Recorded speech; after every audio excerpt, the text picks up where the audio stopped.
everybody, it's Elizabeth from Elpis Astrology at elpisastrology.com.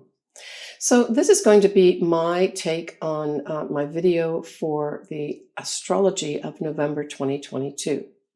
And of course, we know that the eclipse season started on the 25th of October with a new moon in Scorpio, and then proceeds forward now to a full moon, which I'll speak about in a minute. We also have a new moon in Sagittarius. And just as a heads up, I would say the latter part of November 2022 will be much more positive, inspirational, and just filled with a little bit more joy than, say, the first part of November. All right, so when we look at the 5th of November, which is a Saturday on the Pacific coast, we have Venus opposing Uranus. And of course, so we're looking at Scorpio for Venus. And Venus is not necessarily comfortable or effervescent or happy in Scorpio. And then, of course, Uranus is in Taurus. So I wanted to start off with this instead of just jumping straight into the total eclipse, which is going to be on the 8th of November 2022, because I see this eclipse playing out as a process, and I think it starts off with this on the 5th of November. So we have, well, what does Venus represent? Typically, we say Venus represents love, for sure. So certainly for some individuals, there may be some kind of instant attraction that happens. And certainly if you've got something in Scorpio, say around the 16 degree mark, we'll take 15 to 18 degrees of Scorpio, there may be something that happens to you with regards to an instant attraction to somebody. And again, that's on the 5th. But Venus also represents our values and represents the female, right? Women. And so I think this could really have an escalation of this type of thing that's already playing out as we've seen it ourselves in the news media, that females are rising up. Females are rebelling. Uranus represents the rebellion, and I think Venus here represents females. So that's what we have starting off, kicking things off like that. Now, it could individually too have a specific female that sets off rebellions as well. We've already had some of that playing out already, but this may actually continue right the way through the beginning of November. But at the same time, we also have the moon will be conjunct Chiron at that time. So this to me emphasizes the moon being the collective. So the collective women wanting healing at this time, wanting to feel whole and rising up and rebelling. Now, this may also play out in the US as well, and it may play out in the elections, where that's on our ballot as well, with regards to female rights, right? So I think that's going to play out and show itself in a big way on a collective level for females. Okay, so when we go into the 8th of November, which is the day that we're going to have this significant total eclipse, which, you know, my goodness, this eclipse is going to cover so much, certainly of the Western world, and further down into Argentina and that, and well over to Russia and parts of China. I did make a video, an extensive video on this already, including all the sun signs and ascendants. So I'm going to put the link in my text box for that. And I would suggest that you go directly to there after you've watched this November video to really get more in-depth. I really spent a lot of time. I also put a lot of links on this video with regards to where in the world can you see it and what times, and I think you'll find it very informative. So I'm really going to do more of an overview of this eclipse in this November video, and then just focus on other energies that are happening here. But certainly this is a significant total eclipse in Taurus, and not to be taken lightly. But for some people, like don't go around being afraid of this eclipse. This eclipse I see on an individual level is there to break you out of things that have held you back, people that have held you back, places that may have held you back, etc., etc. So if you need to be breaking out and you've not had literally a break to get out of your situation, this eclipse could very well bring it along for you. Now, especially if you have anything around, say, the 16-degree mark of Taurus, because that's where the moon will be, but then it's a full moon. So we know that the opposite sign, Scorpio, is also going to be affected, and that would be the sun being in Scorpio at 16 degrees of Scorpio. And then, of course, we have, significantly, Uranus conjunct that eclipsed moon. Or the eclipse of the moon. So I would say that keep it fairly close in orb, so in terms of degrees, because a lot of times these eclipses can go by individually without really much happening in our lives. I personally see this eclipse operating more at a collective level. And for sure, we are going to see a lot of rebellious type of energy, not only coming up from the people, but other potential governments just striking out and using this eclipse energy to do that. And this could happen in many different parts of the world and may not be just restricted to, say, one part like Ukraine, which is obvious right now. That will continue. It can also bring things like earth events of some sort too, right? So unexpected weather of some sort to do with the earth. And that could be anything. It could literally be like earthquakes, tornadoes, that sort of thing. That can happen with regards to this if we take it up to more of a collective level. But I really see that our collective destiny, because of course we have the north nodes of the moon also very closely in orb. So I see this, first of all, on this day, the 8th of November. Now I'm looking at Pacific Standard Time, but we first have the moon conjunct those transiting north nodes, and that's around 10 p.m. Pacific Standard Time, but that's actually on the 7th of November. So that's the first thing that happens with regards to this eclipse in terms of it progressing towards the actual total eclipse the next day. So that to me signals that whatever is going to be happening here, probably literally over the next 6 months, it has something to do with all of our collective destiny here. So we need to pay attention to the small things as well as the big things that happen around this eclipse. All right, after that, we have on the 8th of November, now we're coming into the day of the eclipse, we have that moon is going to be opposite to Mercury, and that's at 2 a.m. Pacific Standard Time. So I see now this moon having gone over the destiny of our collective destiny to now go on to oppose Mercury. So this is bringing in some kind of communication or communications that are going to be sent out to us at this time. And don't forget, Uranus is going to be operating around this time relentlessly, right? And if we look at what Uranus represents when we compare it to Mercury, many times Uranus is looked at as the higher octave of Mercury. So like I said, we have here 2 a.m., 8th November, that moon is opposing Mercury, but we have also conjuncting that moon, not far off, Uranus. So I would say this is going to be some very upsetting, unexpected news, and maybe more than one piece of news come in around this time, Pacific Standard Time. So now that leads on to us having the moon then is going to be opposing Venus at 11 a.m.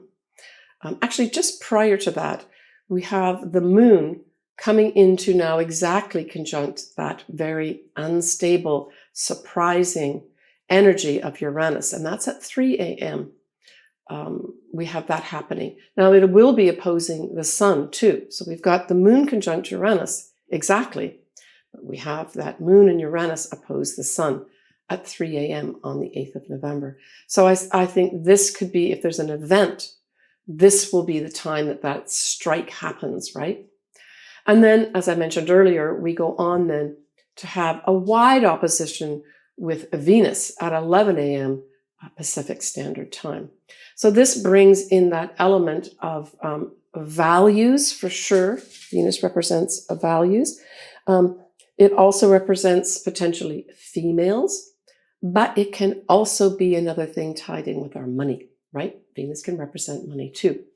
So there's a number of things I see potentially playing out at this eclipse, and it may not just be restricted to rebellious energy from other countries, rebellion of people in countries, but this could be the striking point of some big change in our financial systems too. All right, so we move on to the 10th here of November. We have a beautiful trine at around 24 degrees of both Venus in Scorpio and Neptune in Pisces. Now, we do get this happening once a year at least, so it's not that it doesn't happen semi-regularly. But this is just a beautiful energy. Now, Venus being in Scorpio has a lot of deep feelings at this time. That's that whole feelings run extremely deeply at this time.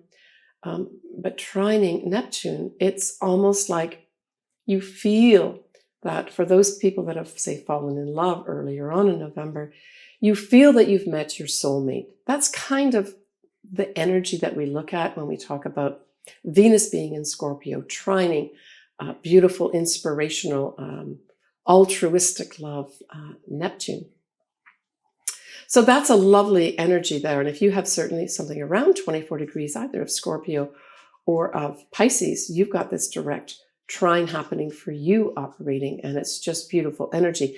It can also bring in, for those folks that are certainly, say, in the music industry or any artistic endeavor, this can bring great inspiration to create beautiful things, beautiful music at this time. So the next day, on the 11th, we have that moon will now be conjunct Mars, but trining, or not trining, but squaring Neptune. And I do not see this as a positive thing, unfortunately. When we have a Mars is of course retrograde at this point in Gemini, squaring Neptune, planet of potential confusion, I would say that this could bring in, again, these smoke and mirrors types effect.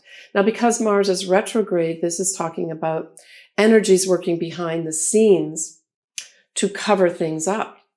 But I also saw that other energy that Neptune can give, and that's dissolving. So I'm not sure how this will play out, but it's like this energy behind the scene dissolving things is all I can say. Now, we know that Mars is in Gemini, so this is potentially something to do with communication. So this could be maybe some kind of communications to the global networking world of some sort. So this is like the news that we watch on our TV, the news we get on the internet type thing, where it's illusionary, false, and maybe even a little bit deceitful. Now, if you do have something like this playing out in your own chart, take care around this day on the 11th. Now, this will not be the last time that we have a Mars square Neptune, but because the moon's involved here too, this is bringing in confusion around our emotional lives as well. So it could have some people that have a direct connection with the degree point of this. So this is kind of in around the 24 degree mark, 23, 24 degree mark of Gemini when we talk about the Mars. And of course, Neptune is going to be at around 24 degrees of Pisces. So just take care of what, things that you're told, especially messages that you're given. Maybe don't believe everything that you hear. That's kind of like an overall energy that you could ascribe to something like a Mars square Neptune. With the whole moon involved here, it could have us just feeling kind of confused. On the 12th and the 13th of November, we actually have a nice, interesting yod being formed. And at its base, we have Venus at 25 Scorpio. We have powerful Pluto at 25 degrees of Capricorn. And this is pointing to that Mars retrograde at 24 degrees of Gemini. And this is a powerful yod where you've got transformational energy happening here, I think, for females that have been held back. And we know that this can be operating in many different countries, not just in, say, Iran. This is also happening in the US on a certain level too. But it's pointing to that Mars retrograde. And so I read this as potentially we may have some kind of reconsideration of messages that were put out at some point regarding females and their power being reconsidered. And that once that Mars retrograde goes direct, we may have some real positive messages coming out regarding females gaining their power back. And that is going to happen after the Mars retrograde ends, which is going to be around the 12th of January next year. Then we still have Mercury or Mars rather still having to come out of the shadow period. So let's say more like February, March. I would say there's going to be good news, especially in March when we have that Mars now going direct, conjuncting that point of 24 degrees of Gemini. But the other thing that Gemini actually represents, it represents our youth. So we're looking at the age group between 14 and 21 years old. So I see that this age group is going to be featured at this yod as well and have a tie-in with youth regarding that Mars retrograde and the messages being either given out to them or the messages they are giving out to us. On the 13th, we have a lovely sextile with Venus and Pluto. So here we have, again, this beautiful energy of love, bringing opportunities to maybe manifest something very powerful. So for those folks that say have Venus and or any planet that is around, say, 25 degrees of either Scorpio or the 26 degree mark or so of Capricorn, this could bring some opportunities for transformational love. But on another level, this can bring in transformational energy with regards to our values, right? Venus also represents our values. So the first half, certainly, of November, we really have this focus on, one, our values, potentially our money, and then, of course, for females. And these are kind of high-level things here. We've got, Pluto and Neptune involved. And we've also got a little bit of a tie-in of the eclipse, as well as Uranus, that does this wide opposition. So that first half is really going to put a focus on, and I really want to spend a little bit of time here on our value system. And so whatever is going to happen at that eclipse, it's going to force all of us to ask ourselves, what is it that we value? What is it that we value in ourselves as a collective, and could have us all questioning things as a result of whatever events happen around us at this time. But that's a lovely sextile to have Venus sextile Pluto. It may bring in some opportunities, literally, for women to gain their power back. On the 18th of November, we have Mercury going into Sagittarius. Now, it's not necessarily viewed astrologically as a favorable place for Mercury, but hey, Sagittarius is all about optimism, positive thinking, looking towards the future, being optimistic about the future. And so I just saw this as a very positive thing on the 18th of November, is that we may have some very positive messages coming in. Now, in particular, these messages may be coming in from foreign places or foreign things, because that also has to do with Sagittarius, right? Sagittarius rules foreign places, foreign people. It also rules the law. So we may have some important messages coming in with regards to laws of some sort, or maybe some legal cases. It also represents travel. And so this may be also a green light with regards to us being able to more easily travel, that communications regarding travel, maybe even getting our tickets and things like that, will just be easier. Going overseas, that's represented by Sagittarius, could just be smoother at this time. So on the 19th, we still have this Mars is going to be directly squaring Neptune again.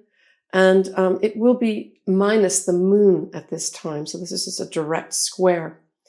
And I just see this as subversive type stuff, where people, that on the collective level, there's these messages being put out.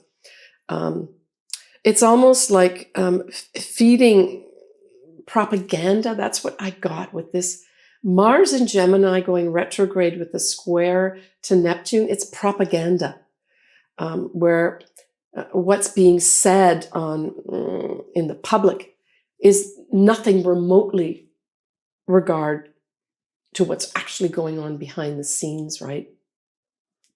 I also got this as cover-ups of some sort. All right, so on the 23rd, we have a new moon in Sagittarius. So Happy New Year to all my Sagittarians. Now, this is at 1 degree of Sagittarius, 37 minutes. It's at 2:57 p.m. Pacific Standard Time on the 23rd of November. And the other lucky thing that happens, the ruler of Sagittarius, and that would be Jupiter, goes direct at 28 degrees of Pisces. Whoa, what a day. If you have either your ascendant around, say, either 0 to 2 or 3 degrees of Sagittarius, or your sun is around this. So those would be those folks that are born really towards the last week of November. It's those birthdays that are going to really be highlighted in a big way. And if you do have anything around those degrees, like your sun or ascendant, that sets you up for lots of new beginnings with regards to the following birthday year, right? And especially with that, your actual ruler, Jupiter, going direct that day. And it's in Pisces, which is a very inspirational sign, right? That's super positive. That, to me, brings in an extra little dollop of good luck. But overall, this might just be a wonderful day for new beginnings, where many folks can see a positive view of their future. So there may be some events that happen around us, and typically those might be in foreign places, foreign things, anything to do with the legal profession, anything to do with travel. All these things could come into play too around this time period of this new moon. That sets off some really positive energies where we can see more clearly an optimism for our future. On the 28th, we have Mars still retrograde. We'll be trining Saturn. And this will occur at 19 degrees of Gemini and 19 degrees of Aquarius, respectively. Well, this is just a lovely setup of energy where we have concerted energy that is more focused to do some planning with regards to those that are in, say, positions of authority.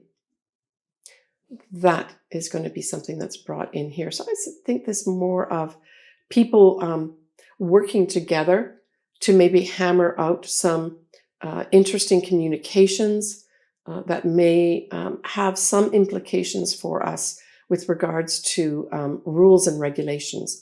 So that's what Saturn can represent as well. Not only people that are, say, superior to us or above us, like managers and directors, but it also talks about rules and regulations here.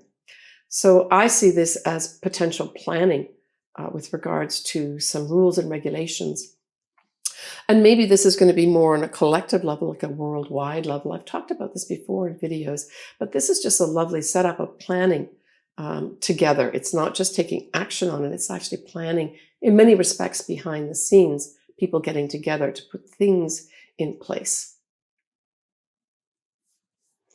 So the 29th of November, we have still Mars retrograde is going to be opposite Mercury. So that's going to be Mercury, obviously, in Sagittarius. And this could just have some communications coming in with regards to, again, our foreign nations. And it could be that some action might be taken at this time. That's behind the scenes, not seen, but it comes to light in some kind of communications. So this is an opposition. This is something that is not necessarily, it will be positive in the sense that it will give us the information that we need, but the actual action of this with an opposition could cause some challenges to some folks here. On the 30th of November, we have Mercury a sextile Saturn. And so this is bringing together messages, contracts. It'll be a good day to have an opportunity to put contracts together. So certainly if you are, say, taking on a new job or taking on, say, employees in your organization, this gives you lots of opportunities to work out the contract in a favorable way. But it does bring in opportunities to kind of quote the rules and regulations that say go with a contract type of situation as well. It could have negotiations brought up to a collective level as well. Perhaps there will be some countries that decide to enter into some fruitful communications because, of course, Mercury is all about communications. We also have that day, a Venus in Sagittarius is going to be opposite that Mars retrograde in Gemini.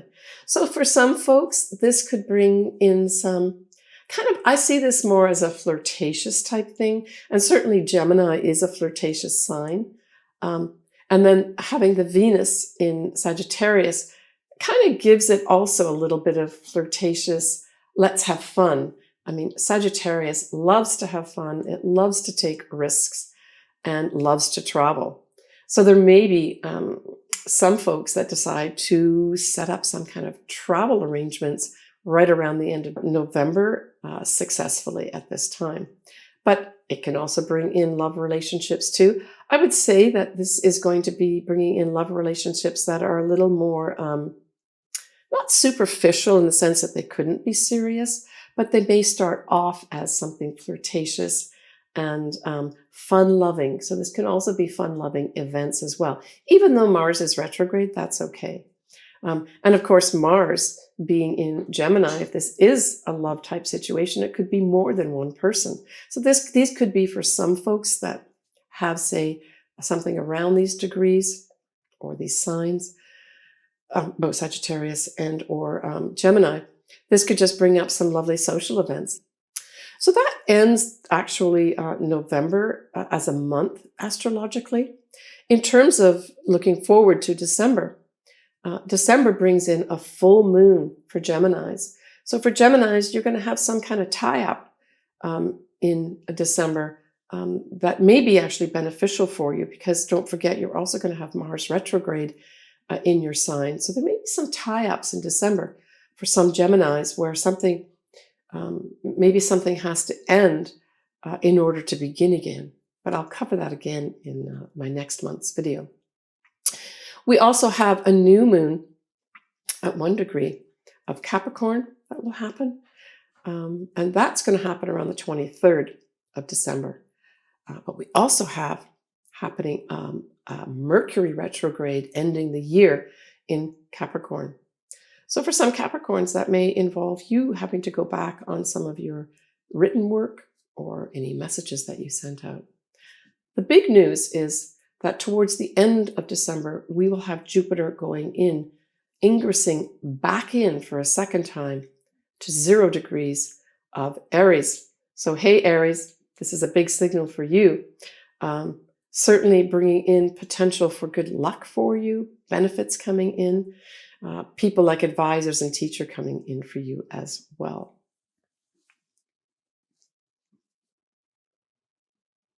All right, so next I'm going to go into each of the individual ascendants and sun signs. For Cancer, this is a very favorable total eclipse that's going to be happening for you. First of all, it's going to happen in the 11th house, and also Taurus sextiles your sign. Straight off, this says, Cancer, you're going to have many opportunities to not only develop more friendships and to develop more association with groups, but for those folks that are using social media, so that's YouTube, Twitter, Instagram, anything like that, that's also ruled by the 11th house. This could have a major unexpected turnaround in those areas for you. You may even be highlighted in some ways. I'm not saying you will necessarily become famous, but certainly there's going to be some unexpected attention put on any Cancers that are working in those areas of social media. Your star could rise a little bit at this time. It's a total eclipse. You've got Uranus in there too, bringing in all sorts of unexpected things for you. So enjoy that. Unexpected opportunities will be coming your way, Cancer. And certainly if you've got your own business, you're also going to have unexpected income coming through, because the 11th house represents the income that you earn for those folks that have their own business. And your own business is represented by the opposite house, which is the 5th house. And don't forget, this is a full moon. So where is the sun? The sun is in that 5th house. So there's a dynamic of energy being set up here for those Cancers that have their own business, especially in some aspect of social media. Expect some real interesting things, surprising things to come your way, including money. Positive things, Cancer. So this new moon that is going to be happening at 1 degree of Sagittarius falls in your 6th house. So your 6th house could represent here a new opportunity with regards to your health. So for those maybe Cancers who've suffered from a bit of ill health, there's a whole new beginning for you starting at this new moon. And the new moon could also initiate a new beginning for some folks with regards to your day-to-day job. Now, this could tie in an element of foreign people or foreign places. So there will be some Cancers that will be using that new moon to have to now connect in with this foreign connection with regards to their day-to-day job. Sagittarius also rules publishing. The 6th house also rules small animals. And Sagittarius also, to some extent, is animals. Typically, we look at horses and things like that. But I'm getting this intuitive hit that there may be some Cancers that decide to have a new pet come into their life. And it's a whole new, it's an optimistic, positive beginning for them. That's something to look forward to for some Cancers here. But overall, I would say that this is a new beginning with regards to your health and your day-to-day job. Things are just going to become more positive. Sagittarius likes to bring in positive, optimistic things. And in this case, it brings it into your health as well as your day-to-day job. Now, Venus, when it's in Scorpio, so that's kind of like the first part of November, trining you, Cancer. And Venus will also be in your 5th house. Scorpio represents your 5th house as well, right? Now, the 5th house, as I mentioned earlier, is certainly your own business, but it also rules true love. It also rules, to some extent, fame, artistic projects. So in combination with the eclipse, as well as Venus being in your 5th house, trining your sign. I'm just going to say that probably the whole month of November, Cancer, is going to be filled with not only some surprising, unexpected elevation of yourself and your money, but also your love life. And creative projects could come in for you too unexpectedly, that really give you a chance to show off your abilities, that give you a chance to be more your authentic self, that really dovetail into who you really are. So Cancer, look forward to this whole month of November, especially that first half of November where everything positive will probably come in. The latter half, we're going to really have a more focus with Sagittarius being in your 6th house. But that's your day-to-day job, right? So take care and enjoy November. All right, so that wraps up this video for November 2022. For those folks that are watching this, say, in advance of November, I'm certainly going to be publishing this at the end of October 2022. Know that November is really peppered with surprising, unexpected things coming into your life and leaving your life. But that the latter half of November truly is bringing in this so wonderful, optimistic, inspirational Sagittarian energy that gives us a clear view to our future. That's Sagittarius looking to the future. So remain optimistic even in times of doubt at the beginning of November, potentially. As always, I love doing people's charts. I would say this is an ideal time, November and December, to kick off an understanding of the year ahead for yourself for 2023. So please reach out to me. All my details are below. You can see what you want to do. Contact me by email with your actual birth details, and we can just set up something from there. If you live in San Diego, that's where I live. And so we can meet face-to-face. Otherwise, we do a Zoom meeting, and I record that for you and send it to you, along with a full report and your charts. And of course, the Zoom meeting lasts for about an hour or so, just for those that may be thinking of doing it. That gives you a bit of idea of what I do for you. All right, so we've got December to look forward to. I've already covered that. The big thing about December, of course, is Jupiter will be going into Aries towards the latter part of December. And that's positive new energy going forward, just new energy, because that, of course, is what Aries is all about, is new energy, new roads opening up. Take care of yourself, everybody, and take care of those around you, too. We will talk to you probably next in December in conjunction with, I will be doing my 2023 year ahead. I will try to sandwich that in before the end of the year. Leave your comments and suggestions. I always love hearing from everybody. Bye for now, sending you lots of love. Please take care of yourself.